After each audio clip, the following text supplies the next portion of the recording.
major haul. What do you think? Let's go to Northern California. Start things off. Quick phone call. And I've got Matt Holliday coming up in less than 10 minutes. Paul in NoCal. Good to have you, Paul. What's up? Hey, Rome. Thanks for taking my call. Thank you. As a Raider fan, I think this is a good move. I think you're paying respect to the legacy of the great Al Davis. I mean, he was all about, taking risks, doing wild things, being controversial, making questionable, moves that often, worked out. Jim Plunkett, Rich Gannon was a cast-off.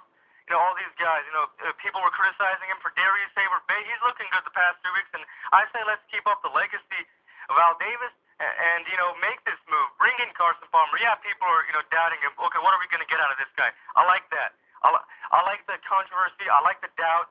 I think he'll do just fine in the silver and black. Just win, baby, and I hope we pay respect to that death row Raider fan, too, who said we're going to win the Super Bowl, because we will. Yeehaw! I'm out of here. Later. Raider fan's back. Raider fan is back.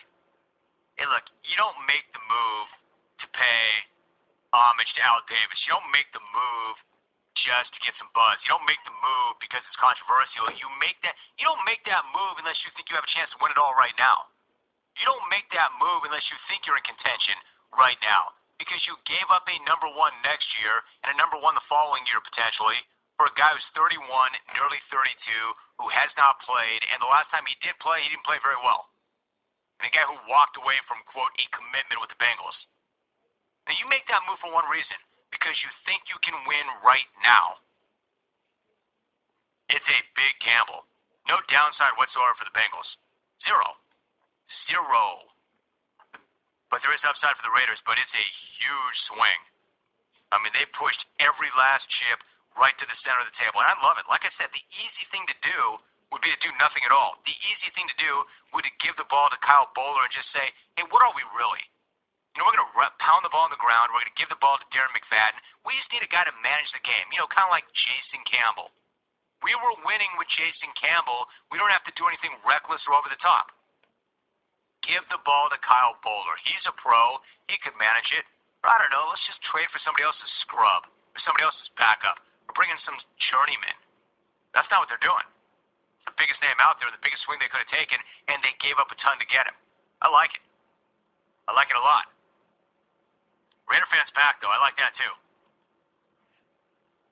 If Raider fans are making indiscernible noises at the end of their phone call, then I know the Raider fan is back. We pay respect to that death row Raider fan, too, who said we're going to win the Super Bowl, because we will. Yeehaw! I'm out of here. Raider fan's back. Sounded kind of like a pterodactyl. Yeehaw! Like Arian Foster back in the day. Yeehaw! All right, I've got Matt Holliday coming up in 5 minutes, so let me break for that. OCU Manura, 1 hour from right now. And I will be appearing on Chael Sonnen's talk show at the top of hour number 3. Coming up on GRIB later on today, Andrew Luck. Stanford Cardinal quarterback Andrew Luck joins me, so look for that. But we'll talk some Cardinals baseball in the World Series with Matt Holliday next. Yeehaw! You're listening to the Jim Rome Show. Dear Jim, that Raider fan who called was not cheering. He got tasered right at the end of the call. That's why he yelled, yeehaw. Blaze, is that how that sounds? Maybe, and I hope we pay respect to that death row Raider fan, too, who said we're going to win the Super Bowl, because we will. Yeehaw! Yeah, I don't think that's how that went, Blaze. Nice try. But he got lit up right in the middle of his call. Probably not, Blaze. And coming up next hour. Big story today if you're joining us late. The Raiders have pushed every last chip right to the center of the table. They're all in. They traded, reportedly, a first-round pick next year and a conditional first-round pick in 2013 for Bengals quarterback Carson Palmer. Amazing. I'm not even sure Al Davis makes that deal. That is an enormous swing by Oakland. It's a brass play. It's a move that says we think that we can contend right now. And I've got to say, I think it's a gamble. I think they overpaid, but I love it. I love what it represents. They could have easily given the ball to Kyle Bowler. Again, the argument being, Kyle Bowler might not be Jason Campbell, but they weren't asking Jason Campbell to win football games all by himself. They were asking him to manage the game. They could have gone out to find somebody to manage the game. They could have made a deal for somebody else's backup or brought in some journeyman or some scrub to just turn and hand the ball to Darren McFadden, but they're not. They're taking a big swing. Question is, what do they get? Exactly what are they getting in Carson Palmer? Who the hell knows? What kind of shape is he in? Where's his head at? Why is he coming off the beach? Is he coming back to get paid, or does he have something to prove? What's he got left? And let's face it, the guy has not played, and at last check, when he did play, he was not playing very well. All of that said, he's got upside. I think the guy does have something to prove. It's a big swing. I like what it represents. I think the Bengals did great. I mean, Mike Brown did say he would never give in and trade Carson Palmer. Mike Brown did say he made a commitment. We're not going to reward that commitment. Yeah, really? Here's a first-round pick, and we'll give you another first-round pick conditionally. Commitment, schmommitment. Done. I think Mike Brown did great. Yeah, I said it. Mike Brown did great. The guy was an asset that he had to maximize. He was never going to play for the Bengals ever again. They're 4-2. They drafted a young quarterback they like, and they just added a number one and maybe another number one. Bengals did great. Raiders may have done pretty well. I like it. I like it for both. Raider fan, what do you think? Bengal fan, what do you think? Football fan, good trade or bad trade? Who got over? Who's going to get the better of that? Let me talk about the Jets for one. It's a bittersweet day here in the Houday Nation. Not because Palmer is officially out, but because we might have to actually credit Mike Brown for not being completely incompetent. Sketch in Northern Kentucky. You know, it's funny. It's funny you say that because there's a number of Bengal fans going, easy, Rome, ease up. They'll find a way to screw this up. And my response to that is, you can't screw this up. How? You just picked up a number one and maybe a number one. You would have gotten nothing for this guy. Let me tell you about Mike Brown. Now, I'm not a huge Mike Brown fan. He played it brilliantly. Carson Palmer, to me, was wrong to walk out on the Browns. Mike Brown said, I'm not giving in to this guy. I will not give in. We are not going to reward a lack of commitment. So what he's doing, in effect, is he's holding firm. He's driving the price up. Mike Brown knew it. Brown knew that there'd be a contender who would have a starting quarterback go down, and somebody would have to come to him to deal with him. That's why he didn't move him. That's why he didn't give in. That's why he held that hard line. Mike Brown played that perfectly. And the best thing that could have happened to Mike Brown is it happened to a team that typically overpays. He jammed them hard. I've got nothing but praise for that guy today. That was a great move. A first and another first, a first and maybe a second for a 31-year-old quarterback that you're not sure about, that wasn't coming back, who quit on you. That's a great move. Bengal fans are funny. I'm praising the Bengals for a great move, and Bengal fans are hitting me hard with easy. Stop praising our team. Stop praising our owner. I'm going to say it again. A 31-year-old quarterback who quit on you, who wasn't playing that well when he quit on you, who was not going to return, and you were going to get nothing for. You just traded for a first next year and a possible first in 2013. How is that not a great move? What's not great about that? Bengal fan, you confused the hell out of me. Don't get so personal about it, Bengal fan. Whatever issues you have with Mike Brown, I understand and probably agree with. Look at the move in a vacuum. Look at what he just did. That's a great move. What's not great about that move? Wait, he ran Carson Palmer off? Palmer out of contract. He's right. He quit.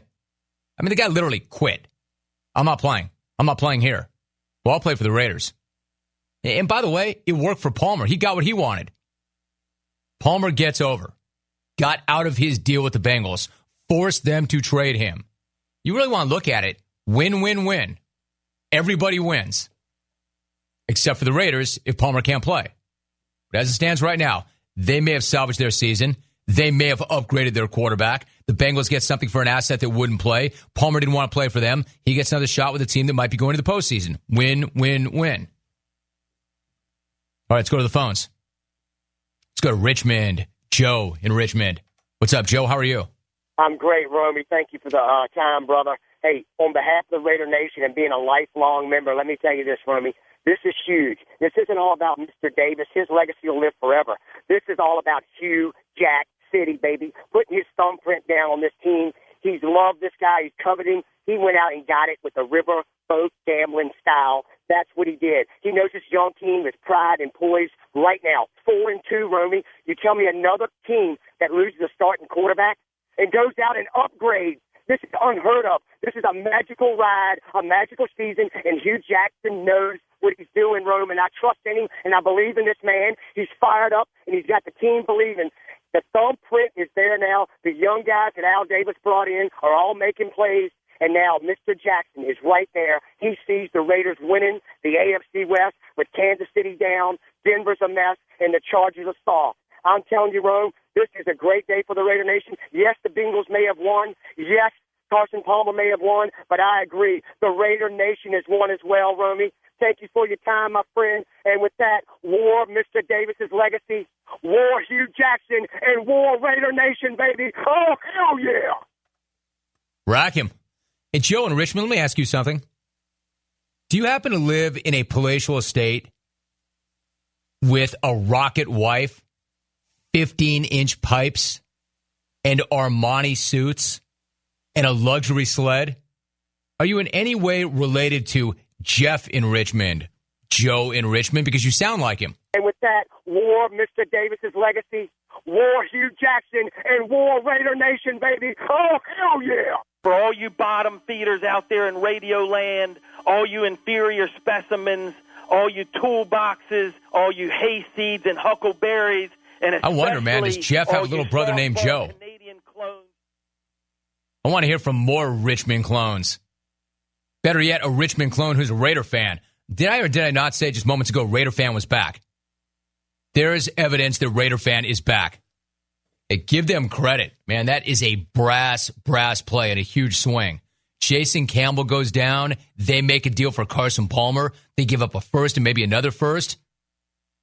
To quote every Raider fan who's called it so far, oh, hell yeah. Oh, hell yeah. Good night now. It's incredible. Raider, that's the perfect storm right there. Raider fan in Richmond. What's better than a Raider fan in Richmond? I'll take Raider fan all day long no matter what. But Raider fan in Richmond is awesome, Alvy. Aw, hell yeah. Oh, hell yeah. So good. Good night now. Oh, hell yeah. Good night now. Good night now. Raider fan is everywhere and in Richmond. Oh, hell yeah. Good night now. Well, Raider fan loves that deal. Bengal fan likes the deal but doesn't want to give credit to Mike Brown. That's how it shakes down. Yeah, fine, Rome. Fine. Pretty good deal. Give you that. Just don't give Brown any credit. All right, would you rather Marvin Lewis gets the credit? Whatever. In and of itself, it's a great deal for the Bengals. All right, short timeout. OCU Manura coming up at the bottom. You're listening to The Jim Rome Show. I'll tell you what's great. The Bengal reaction is even better to me than the Raider reaction, and the Raider reaction is very, very good. I mean, think of the two Raider calls we've taken today. Think of the way both of these Raider calls have ended. One with a pterodactyl call, and one with a, oh, hell yeah. Oh, hell yeah. Both Raider calls. You know, we're literally one Raider call shy of a mix. And I can't imagine any other fan base would be giving us what the Raider fans are giving us right now. And as good as that reaction is, I still like the Bengal reaction better. Because Bengal fan is like upset that Mike Brown did something right. They don't want to give him any credit whatsoever. I'm getting emails like this. Van Smack, it's a bittersweet day. No, read that one already. Dear Rome, I'd like to personally congratulate Mike Brown on this most recent example of why Mike Brown is an incredible and astute NFL owner and manager. Regards, Blind Squirrels. Dan in Columbus. These are emails that I'm getting from Bengal fans. Like, hey, Rome, come on, man. Easy. Stop giving the guy credit. Like, they'd almost rather he have done something stupid to hurt the team. They'd be happier if he had made a bad move that would have hurt the team. They're unhappy they have to give him credit. They're unhappy that they're better for it. Jim, whoa. Slow down there, big fella.